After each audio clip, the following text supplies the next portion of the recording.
Recibir, por favor, todas sus impresiones, por supuesto, las reflexiones a partir de los diálogos, las conversaciones que nuestros conferencistas y panelistas, por supuesto, están hoy compartiendo con nosotros. Vamos entonces a recibir en nuestro escenario, una vez tengamos listos, nuestro panel, que es Transición Energética, Realidades versus Teoría. Estamos listos para recibir en el escenario e invitamos en este momento al doctor Jaime Orjuela, director de Regulación y Política Energética del Grupo de Energía de Bogotá, por favor, a subir al escenario. También queremos invitar para que se sume a este panel a Francesco Bertoli, CEO de Enel Colombia. Invitamos también a Álvaro Martínez de Bourio, quien es el Managing Director and Senior Partner de Boston Consulting Group. Bienvenido. Y también queremos invitar en este momento al escenario al doctor Tomás González, director del CREE. Para moderar este panel, Transición Energética, Realidades versus Teoría, invitamos también a nuestro escenario al director del Observatorio de la Transición Energética del Caribe, OTEC, y Amat Zuluaga. Bienvenidos todos, estamos listos para hablar sobre transición energética, realidades versus teoría. Los esperamos en nuestro escenario. A todos, por favor, bienvenidos.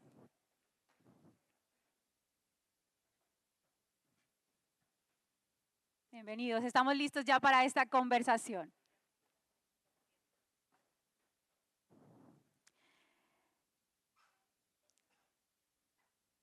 ¿Estamos todos listos? Nuestro moderador.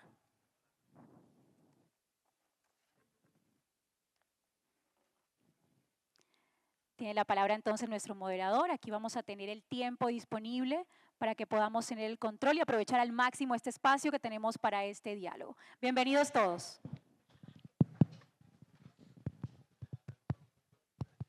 Hola. Muy buenos días a todos. Muchas gracias a la Andy por esta invitación. Hoy queremos abrir un panel bien interesante relacionado a lo que es la realidad y la teoría de la transición energética.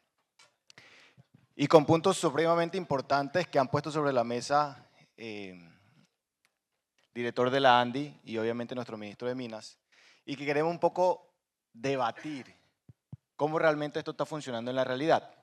Y para entender esto yo quiero explicar un poco cómo funciona o cómo está la matriz energética nacional, porque a veces siento que se vuelve un poco confusa. El país consume alrededor del 84% de su energía a partir de combustibles fósiles. Estamos hablando toda la energía de combustión, incluyendo la biomasa. Y ese 16% restante es aproximadamente la electricidad, de la cual siempre estamos dividiéndolo y de la que siempre hablamos que el 70% de la electricidad ya es renovable a partir de las hidroeléctricas y el 30% nos la suplen la energía, básicamente el gas y el carbón a partir de las termoeléctricas. Pero hay una particularidad, que cuando tú sumas ese 30% de la electricidad, eso al final dentro de la matriz nacional no llega al 5%. Es decir, nosotros estamos haciendo una transición energética basado en el 5% de la energía nacional que hace parte de esa combustión de la electricidad. Eso nos da un panorama bien interesante y que lo podemos contrastar con lo que es el sector rural, que consume el 12% de la energía, es decir, 3/4 de la energía del país es energía de combustión de leña principalmente. Es decir, si quisiéramos hacer una transición energética real, una transición energética que va a tono con lo que está o con las proyecciones del país, el primer enfoque debería ser el sector rural con ese 12%, empezando por allí. Y ahora quiero llevarlo un poco más global. ¿Cómo así global? Entender por qué seguimos consumiendo tanto carbón, tanto petróleo y tanto gas, que el año pasado fue pico de carbón, de consumo, récord mundial de consumo de carbón, y el antepasado igualmente. Resulta que el aumento del consumo energético de 2022 a 2023 fue de 2.3%, que si lo vemos en porcentaje significaría un poco menos. Cuando lo llevamos a números, eso es aproximadamente 13 exajoules adicionales cada año que consume la humanidad. Si eso lo ponemos en un contexto de electricidad, si hacemos una conversión, estamos hablando de cerca de 3.600.000 gigavatios hora al año. Si eso lo llevamos a potencia, si quisiéramos reemplazar esa cantidad de energía con energía solar y eólica, deberíamos instalar alrededor de 2.100 gigavatios de potencia. Son números bastante amplios. Y resulta que en el 2024 el mundo instaló 473 gigavatios de potencia.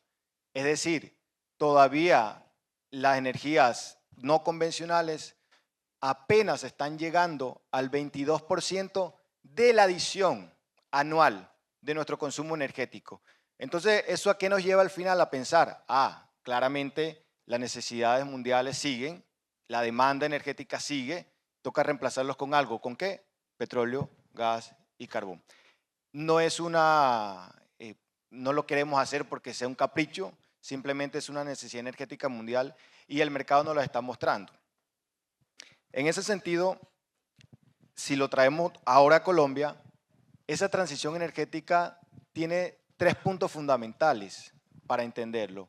Uno, está relacionado a los hidrocarburos y al consumo energético fósiles para los procesos de fabricación y transformación minera para construir los equipos o esa infraestructura. Dos, obviamente los minerales supremamente importantes para la construcción de la infraestructura energética. Y tres, algo que sí no nos hemos pensado en el país y por eso, a mi parecer, no hemos planeado una transición energética real y sostenible en el tiempo, y es dónde está la industria tecnológica para producir, para reciclar, una vez termine su ciclo de vida, toda esta infraestructura y todos estos minerales que necesitamos para producir esa energía. Paréntesis rápido, siempre le digo a mis estudiantes, la única forma que las energías renovables sean renovables es que no necesiten la infraestructura para transformar la energía, sea calórica, sea eólica, para llevar la electricidad. De resto, vamos a necesitar minerales para producirlos. Entonces, en ese sentido, quiero reabrir este panel y llevándole y preguntándoles a todos, ojalá muy rápido, esta primera pregunta global, ¿no? Después ya nos vamos específicamente a cada uno. Pero en ese contexto, ¿ustedes creen que como se ha planeado la transición energética en Colombia es la manera como vamos, que solo nos falta tiempo? ¿O qué hay que replantearle a esta transición? ¿Quién quiera comenzar? Empezamos. Que yo arranco, gracias. Bueno, muy buenos días, muchas gracias a la Andy, a Jaime, al equipo, a Bruce por la invitación a este panel. Creo que para hacer un comentario relevante, creo que muy interesante tanto la presentación de Bruce como oír al ministro en su primer discurso. En lo personal quería destacar esto, me parecía muy refrescante oír esa frase que dijo el ministro de yo no soy inmune a los datos, porque creo que eso sí que nos ha faltado con los interlocutores anteriores y creo que es una señal muy positiva. Ojalá esos espacios que dice que está abriendo, que tienen que ver exactamente con esta pregunta, pues nos permitan poder tomar las decisiones como país que no hemos podido tomar. ¿Qué hace falta? Pues yo creo que en la transición que nos prometió el gobierno era la transición energética justa. Y esa tiene dos palabras, transición y justa, ¿no? Y en la parte de transición, pues lo que hay que hacer, creo que ya hay un consenso grande sobre lo que tenemos que hacer. Nosotros en el CRE hemos hecho muchos cálculos que nos muestran sistemáticamente que hay que hacer tres grandes cosas. Expandir la oferta de energía de bajas emisiones muy rápidamente, tener más gas para que nos apoye a hacer esa transición y tener unas ganancias en eficiencia enormes. Esas son las tres cosas que tenemos que hacer. Vayamos despacio o vayamos rápido, esas tres cosas las tenemos que hacer. Y cuando uno mira cómo vamos, pues no ha sido fácil expandir la oferta. Hemos tenido una ambivalencia muy grande en gas y estamos muy apretados, la oferta y la demanda de gas. Entonces, y eso sin contar el que necesitamos para la transición. Y realmente si no electrificamos lo que tenemos que electrificar, pues va a ser muy difícil que podamos hacer esa transición bien hecha. Y estoy pensando sobre todo en algo que mencionó Bruce, que es el transporte. El transporte es el gran consumidor de combustibles fósiles, es la mitad del consumo de energía final, y si ahí no avanzamos, pues va a ser muy difícil. Creo que en las tres cosas tenemos dificultades. Entonces, eso en cuanto a la transición. Y si uno mira lo justo, yo creo que lo justo tiene también tres cosas. Lo Justo tiene la parte de abrir esa conversación sobre transición. Creo que el gobierno lo hizo. Todos hemos visto los documentos de las consultas que se hicieron. Hay unos que son críticos de cómo se hicieron esas consultas y de verdad sí tomaron en cuenta lo que dijo la gente y sí lo usaron para establecer la transición, la hoja de ruta que hicieron, pero se hizo las consultas. Pero nos quedan dos partes fundamentales en la parte de transición justa. Uno es lo fiscal. Fiscalmente, si no hacemos una transición fiscal, difícilmente podemos hablar de transición justa cuando tantos municipios dependen, como dependen, de los recursos de los combustibles fósiles. Y la otra es la transición productiva. Y no hay un plan, no hay una cuantificación, no hay un plan concreto de qué vamos a hacer con las personas que van a perder su empleo, sus fuentes de sustento. Entonces, cuando la pregunta que haces de qué está faltando, pues yo creo que en las tres cosas energéticas tenemos unas brechas muy grandes y en la parte de transición justa también tenemos unas brechas muy grandes y hasta que no tengamos eso, difícilmente podemos pensar en que hay la transición que se nos ha prometido, se nos ha vendido que debemos hacer. Ok. Francesco, Bueno, yo creo que esto, a mí me gusta la historia, ¿no? Ya en el mismo 1800 un general alemán decía que ningún buen plan resiste y aguanta cuando se enfrenta al primer enemigo. O sea, nosotros podemos hacer los mejores planes del mundo, perfectos, extraordinarios, pero luego toca confrontarnos con la cruda realidad de las cosas. Y ahí es donde los números creo que nos ayudan. Yo creo que destacaría dos cosas. No es que el plan sea bueno o malo. Creo que hay dos puntos por mejorar. Primero, que no existe un plan. Existen planes, planes parciales. Existe el plan de expansión de la transmisión, existe las subastas de expansión de la generación. Existen algunas políticas públicas que como grupo compartimos de apuntar a las renovables, pero cuando uno trata de poner estas piezas en el rompecabezas, ahí hay algo que no encaja. ¿Por qué? Porque la cruda realidad dice que por los números que tú mismo estabas comentando, que por cuanto uno quiera atender la creciente domanda y la existente domanda solo con una fórmula mágica, es difícil que la magia aparezca. Nosotros hemos estado desarrollando, invirtiendo billones de dólares en este maravilloso país, construyendo plantas solares, tratando de construir plantas eólicas. Somos el primer operador solar del país, pero hoy en día el solar cubre una fracción todavía ridícula de la necesidad del país. A mí no me gusta el carbón, lo digo, no sé, es posible que a alguien no le guste lo que voy a decir, no me gusta el gas, pero comparto lo que decía Tomás. En el corto, mediano plazo, sin una visión holística que incluya también un rol importante del gas, va a ser difícil lograr una visión de mediano largo plazo limpia y sostenible. Así que creo es un poco la ausencia de un plan que le dé una mirada integral. Y segundo es pasar de la teoría a la realidad. Yo llegué a Colombia 6 años atrás, soy italiano, estábamos hablando de la necesidad del proyecto Norte como importantísimo para la sabana de Bogotá, proyecto de transmisión. Han pasado 6 años, seguimos hablando del proyecto Norte. O sea, ahí creo que un poco el sentido de urgencia y de aterrizar y de darle prioridad y foco a algunas cosas. Bruce lo mostraba, algunos proyectos llevan décadas sin que se hayan todavía puesto en operación y esto es inadmisible para cualquier plan. que muchísimas gracias. Álvaro, yo quiero mezclarte esa pregunta con esta adicional. Sabemos obviamente que la transición energética depende mucho de tecnologías, ¿cierto? Entonces, ¿cómo ves tú la planificación que está hoy y cómo creerías que el país se volvería potencia en transición energética, como también lo anunció el gobierno antes de iniciar, ser potencia en transición energética, pues para el desarrollo de la energía y que no vaya a suceder un apagón, aunque por aquí al ministro no le gusta que hablemos de apagones. Sí, bueno, lo primero, gracias. ¿Se oye? ¿Hola? Sí, se oye. Mil gracias por la invitación a Landy. Un honor estar aquí con Francesco, con Tomás y con Jaime. Si me permites primero puntualizar o complementar las respuestas de Tomás y de Francesco con las que estoy de acuerdo. Si hablamos de qué le falta primero, ¿no?, a la transición, yo creo que lo decía Tomás, pero sí me gustaría recalcarlo. Creo que se habla mucho de sostenibilidad, pero se olvida muchas veces en la conversación en Colombia las otras dos patas, a pesar que se menciona en el discurso, que es la seguridad y la asequibilidad también de la energía. Creo que esos tres elementos tienen que ir de la mano y no siempre en el debate están.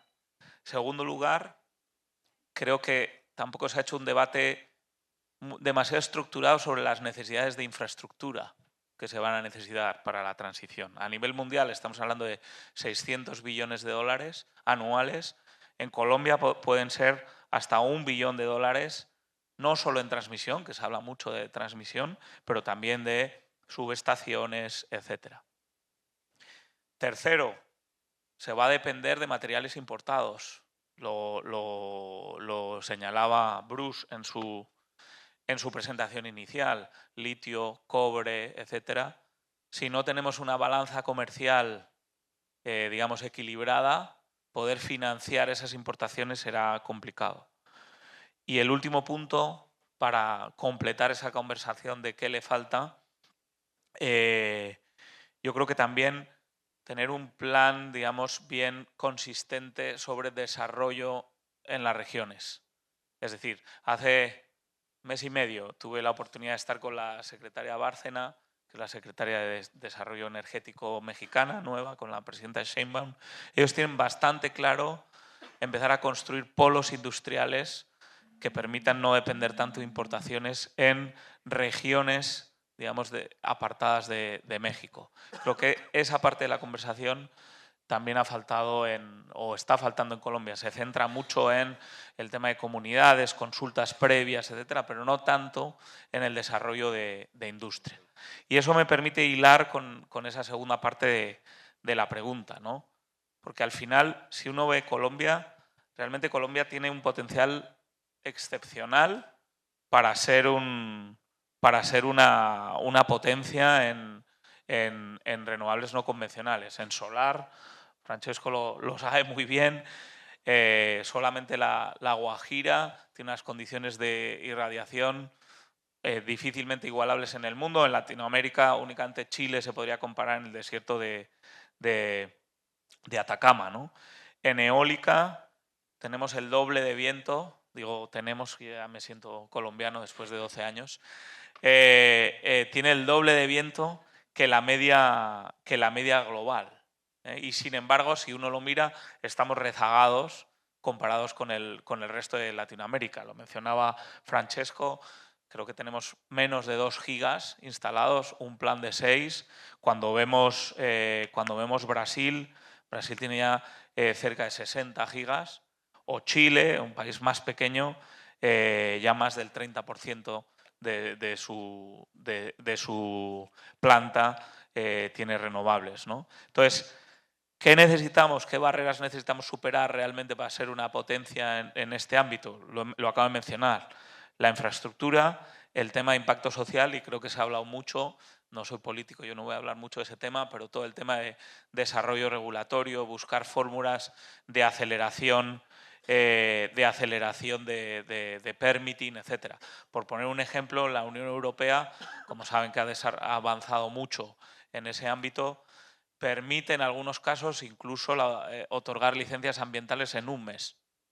En un mes. Aquí llevamos pues, años, muchas veces, bueno, de promedio 9 meses, pero yo creo que en muchos casos va mucho más allá, ¿no? sea, en conclusiones, necesitamos una industria tecnológica apalancando Así todos es. estos desarrollos energéticos. Así es. La voy a así pausar es. ahí porque ya ahorita viene otra pregunta relacionada al tema, pero quiero ir con Jaime, que nos cuente también muy rápido, porque ahí el reloj nos está pitando rápido, poder que nos cuentes cómo estás viendo ese plan de transición energética y cómo crees que podría mejorarse o si está muy bien, ¿no? Gracias y buenos días a todos y a Jaime y a la Andy por permitirnos estar acá. Como ya fui el último, entonces tengo poco por agregar. pero, pero nos diría tres cosas, tal vez adicionales a lo que mencionaron mis compañeros de panel. Y yo diría que son como obviedades, no sé si a ustedes les va a parecer igual de obvio o lo van a compartir, pero yo diría son tres básicas. Una, es que una cosa es esta conversación entre nosotros, en general técnicos, que entendemos este lenguaje, y otra cosa es lo que estaba hablando la gente. La verdad es que el tema de transición energética se volvió un tema de dominio público.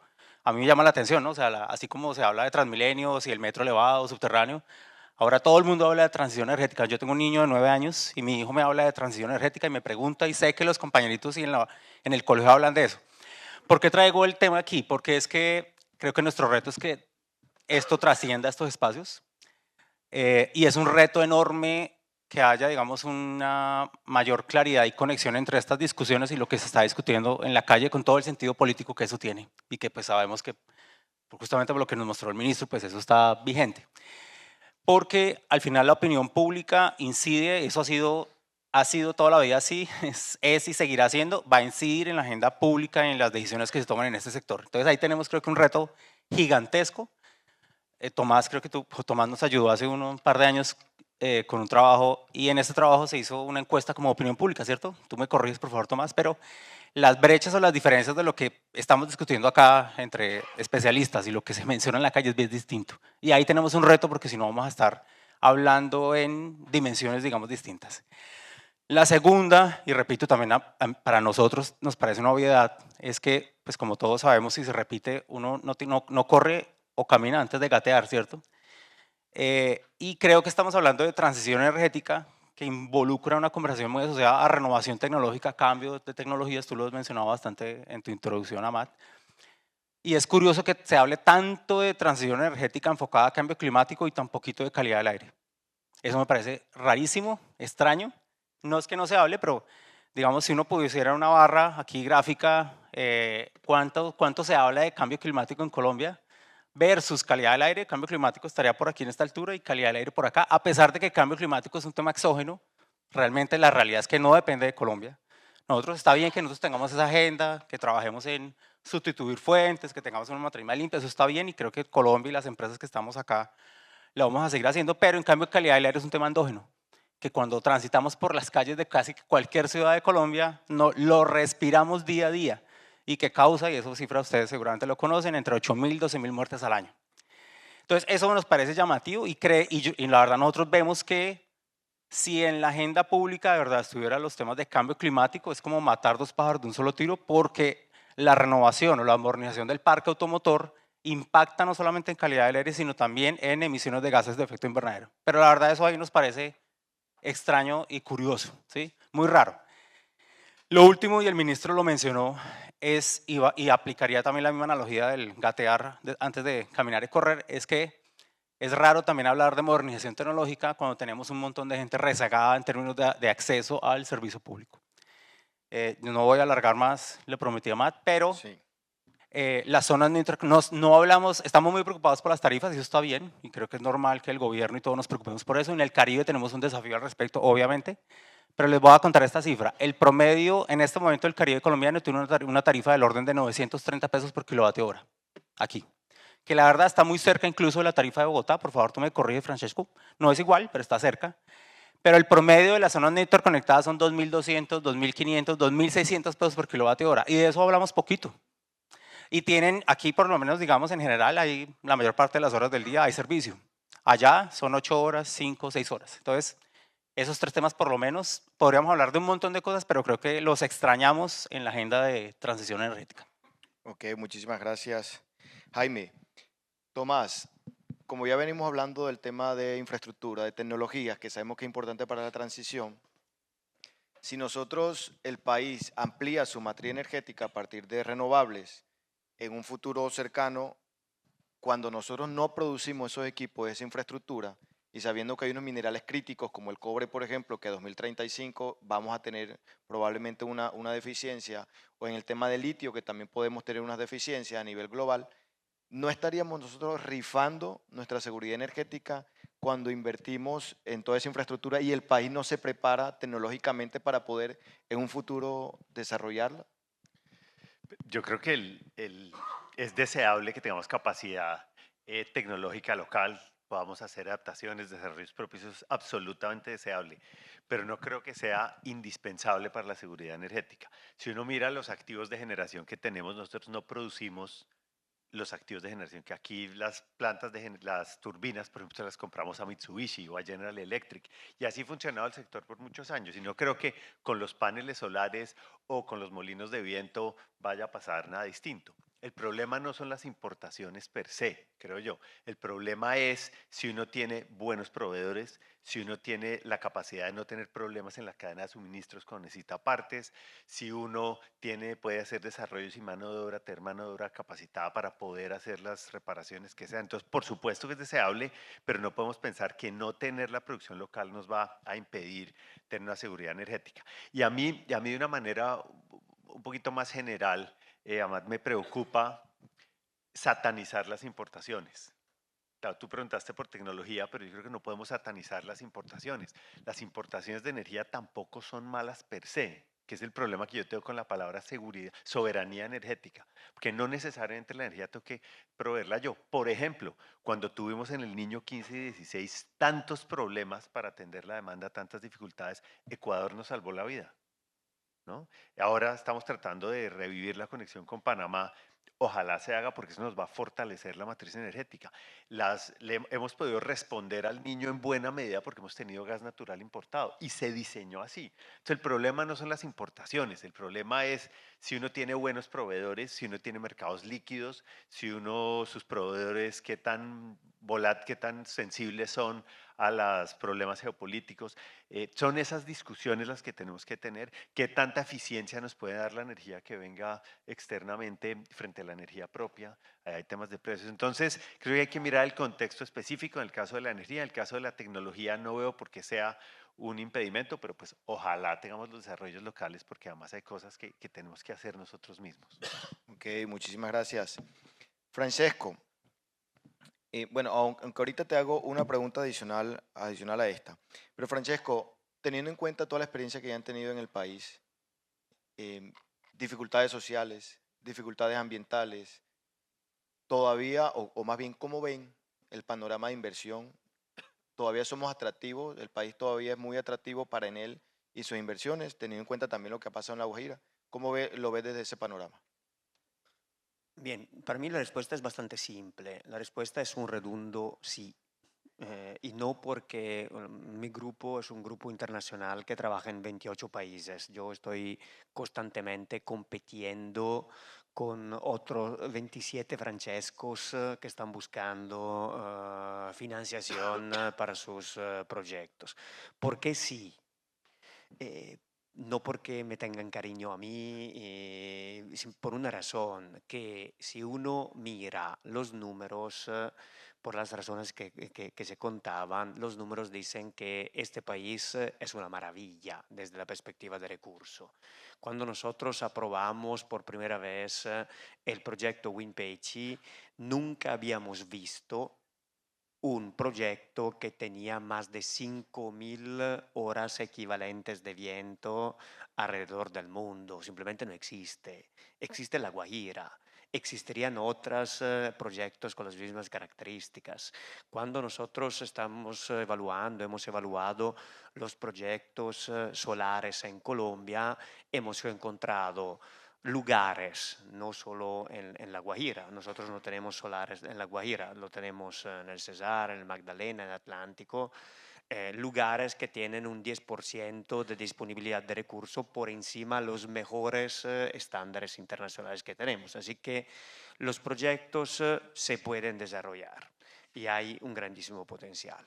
Segundo, que es la segunda razón por esta atractividad, es que hay un desequilibrio, no hablaremos de apagones, no hablaremos de falta de disponibilidad, pero es cierto que existe una necesidad de cubrir una demanda creciente. Así, el combo de estas dos cosas hace que Colombia siga siendo un país atractivo.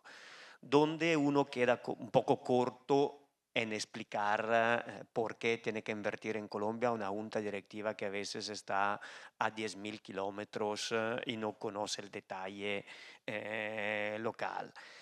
Cuando efectivamente hay demoras en los trámites, cuando uno se demora en la gestión operativa. Nosotros en La Guajira el problema no ha sido el tema de consulta previa, claro, esto requirió tiempo y gestión, no ha sido el problema de los permisos. El tema ha sido la gestión operativa en terreno y poder mantener una continuidad operativa que hiciera que el proyecto pasara del papel al terreno. Yo creo que estas son las cosas que hacen un poco más difícil volver a presentar proyectos cuando no existen suficientes garantías. Y el otro punto, y cierro, es claramente la estabilidad y la visión de mediano y largo plazo. Cuando cualquier compañía de infraestructura invierte pensando a 20, 30, 40 años.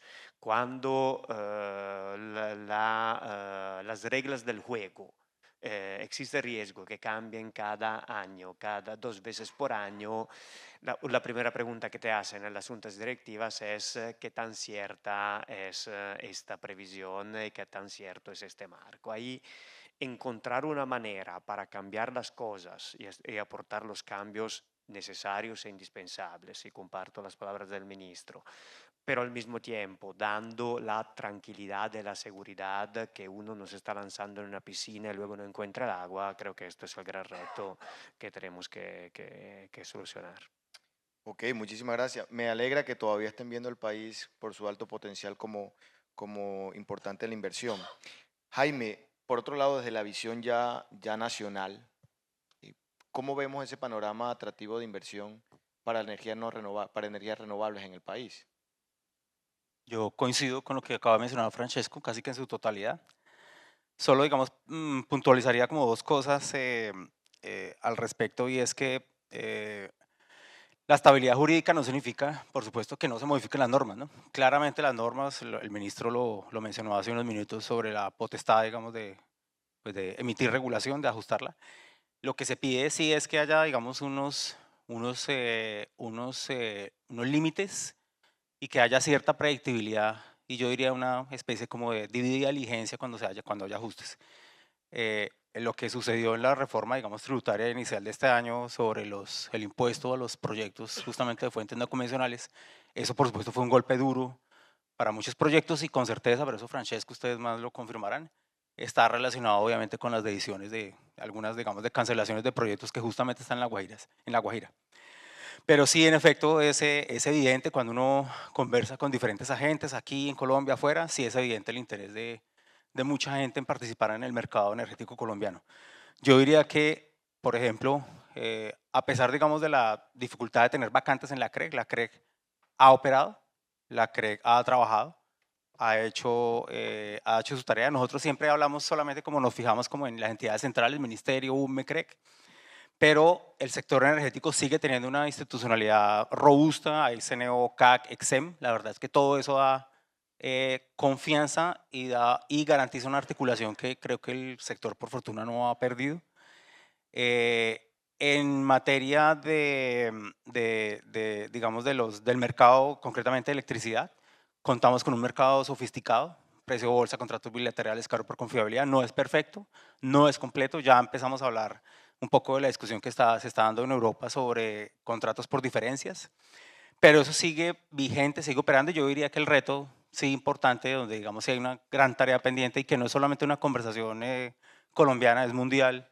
Creo que con Tomás lo escuchamos la semana pasada, En Houston, en Estados Unidos, también está la misma preocupación de los temas de comunidades para la ejecución de proyectos. Entonces, el tema socioambiental creo que es el reto grandísimo. Eso es un arte, eso no hay un reglamento, no hay una maestría, no hay un manual que diga cómo resolver eso. Y ahí es donde realmente hay una gran oportunidad de trabajo. Yo creo que el ministro que tenemos, que conoce un poco, digamos, o conoce un poco, no, conoce bastante de diálogo con diferentes actores, que tiene una gran experiencia en temas de negociación, creo que seguramente nos va a poder orientar y dar luces de cómo resolver los temas que tenemos en ciernes, en territorios como La Guajira, entre otros, y yo diría que esa problemática está presente en la mayor parte de la geografía colombiana. Ok, muy bien. Por otro lado, Álvaro, ya habíamos hablado del tema de infraestructura, pero hay muchas quejas en las regiones normalmente porque mencionan que los proyectos no renovables, uno, contratan muy poca mano de obra a tiempos muy parciales por el desarrollo, el montaje, y luego en la operación ya es muy baja. Y además que, por lo menos en mi región, Cesar, Guajira, somos departamentos mineros principalmente, la minería entrega unos recursos muy importantes para el funcionamiento tanto de municipios del área de influencia como para las gobernaciones.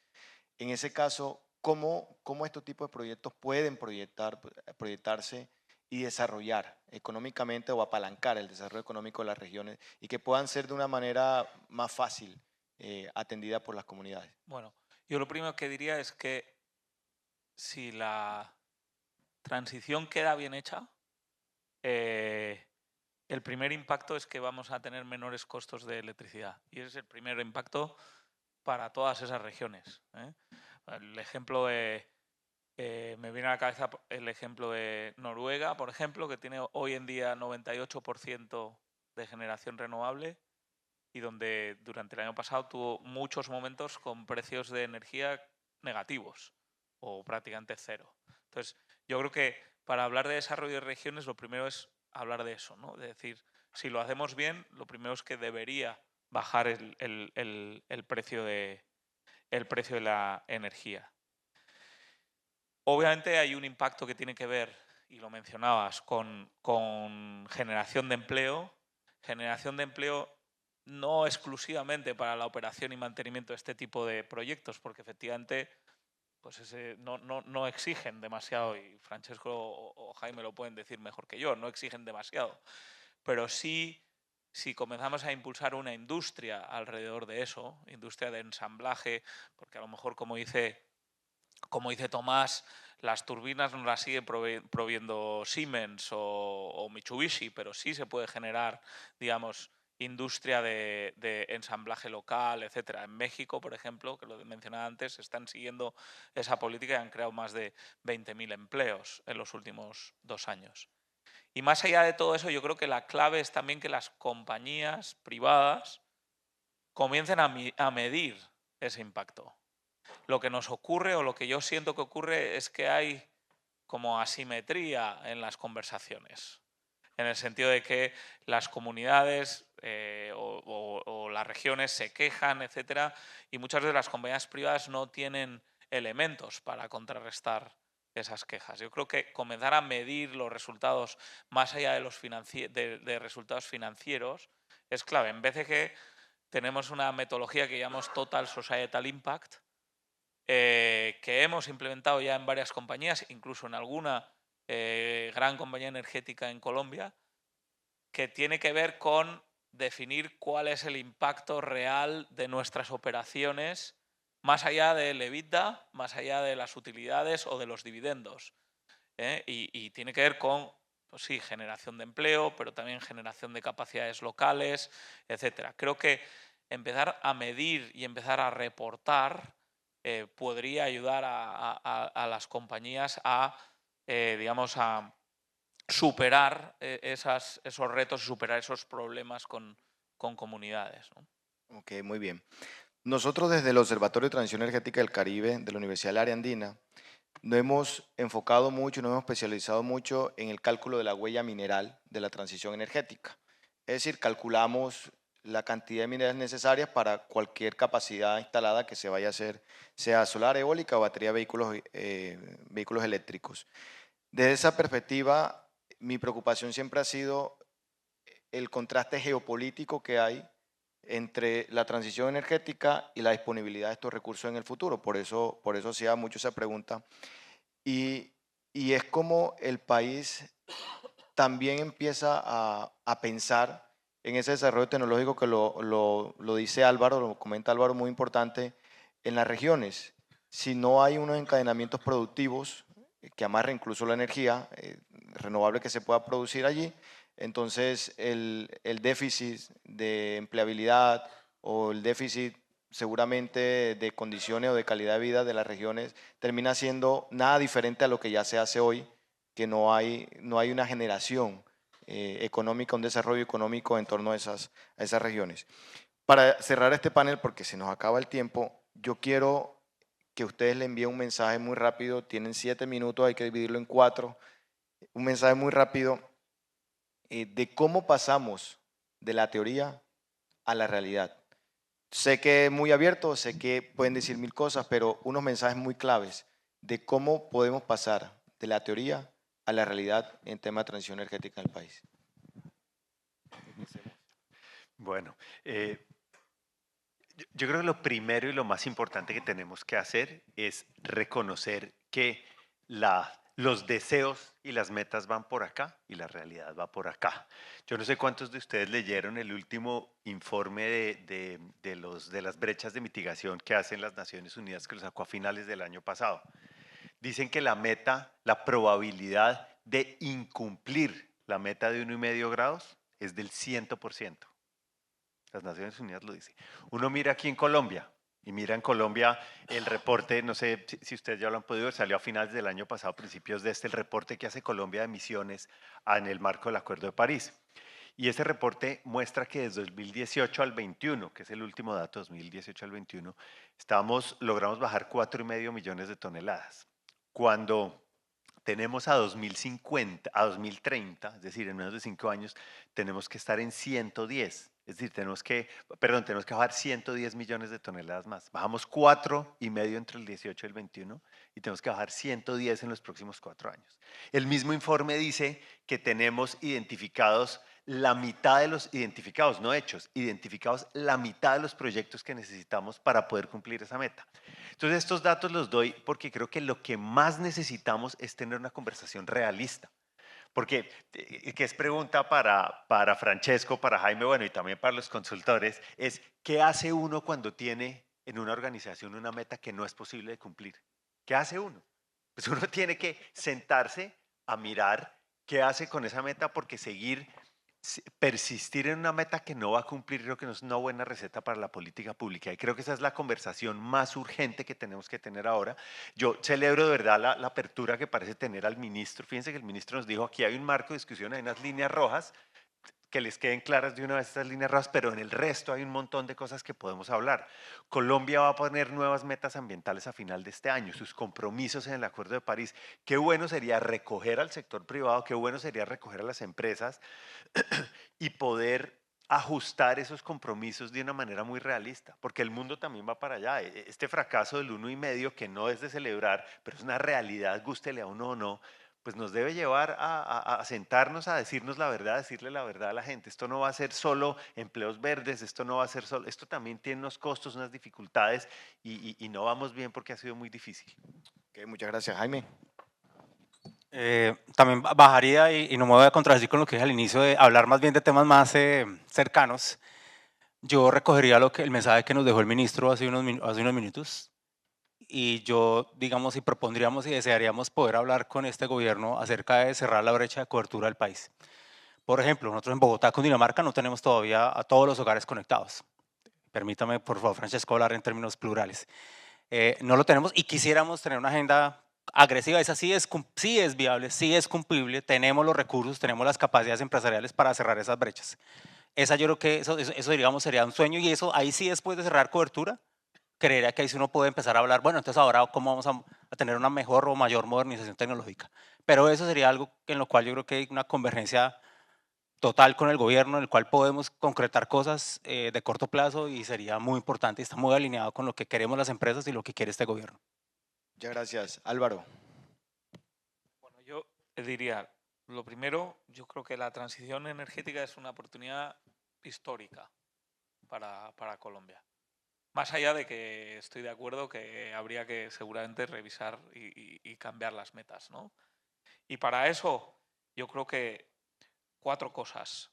Asegurar que acompasamos bien esa transición y que lo alineamos con los otros 2 aristas del trilema energético, que son precios, asequibilidad de la energía y seguridad, porque estoy de acuerdo con lo que decía antes Tomás, de que no ser soberano energéticamente no necesariamente es malo. Por ejemplo, el país donde nací nunca ha sido soberano energéticamente, España nunca lo ha sido. Y no le ha ido tan mal. El problema es cuando eres soberano y dejas de ser soberano porque tomas decisiones o dejas de ser soberano muy rápidamente porque tomas decisiones incorrectas. Esa transición es durísima. Entonces empiezas a pagar, pues el gas, en vez de pagarlo a 2 o a 4 dólares, lo empiezas a pagar a 10 o a 12. Y eso tiene unas implicaciones enormes. Con lo cual, acompasar ese ritmo que está muy alineado con revisar las metas es clave. 2, acelerar la inversión en infraestructura y especialmente en transmisión, pero no solo. Crear y mantener unas condiciones claras, lo mencionaba Francesco, para dar seguridad jurídica y seguridad de inversión a inversionistas.